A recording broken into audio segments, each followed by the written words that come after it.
The slap echoed through the barracks like a gunshot. Everyone froze. The young lieutenant's hand hung midair, trembling from what he'd just done. The woman he'd struck didn't move at first.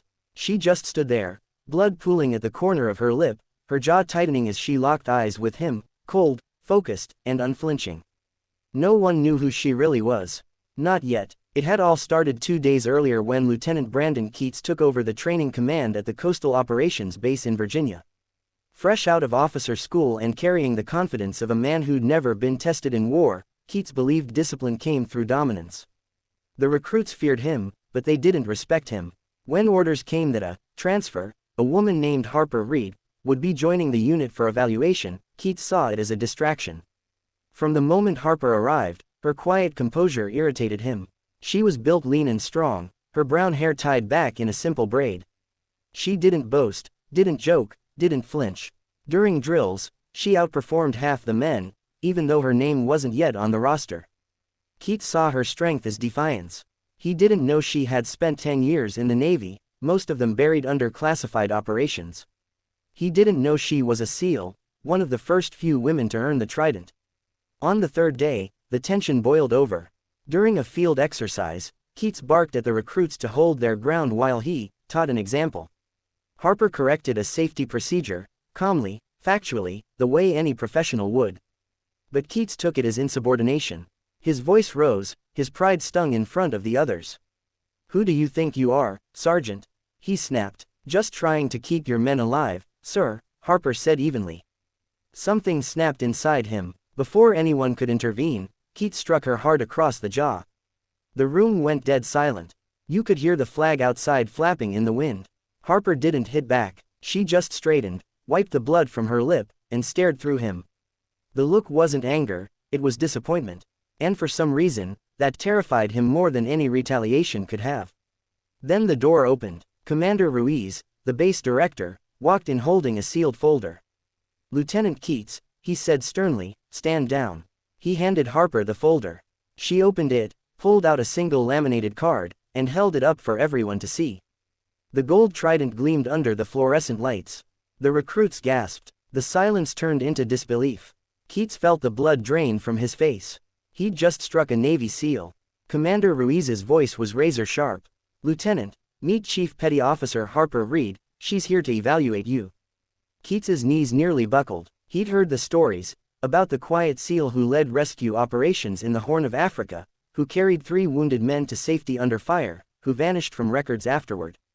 That was her, the woman standing in front of him with a bruised jaw and unshaken posture. For the next few weeks, the dynamic flipped completely. Harper didn't humiliate Keats. Instead, she trained beside him. When he fell behind on endurance runs, she pushed him to keep going. When he snapped orders at others, she corrected him not with anger but with lessons drawn from combat experience. "Authority isn't about volume," she told him once while helping him fix a tactical grip. "It's about trust, and trust comes from proving you'll stand for your people, not above them." Slowly, Keats changed. He started listening instead of barking. He began running drills with his men, not from the sidelines but shoulder to shoulder. Harper's guidance burned away his arrogance, replacing it with respect, not just for her, but for every soldier under his command. Then came the final evaluation mission, a night operation simulation that turned suddenly real when a distress signal came from a fishing trawler near the coast. The boat was on fire, drifting, with civilians trapped on board. Without hesitation, Harper and Keats took a small rescue team out. The wind howled, waves crashing against the hull as they approached. A storm had rolled in fast, cutting visibility to almost nothing. Harper led the way, diving into the freezing water first. Keats followed. Under the chaos of rain and smoke, she coordinated the rescue flawlessly, steady voice over the radio, calm even as the deck exploded in flames.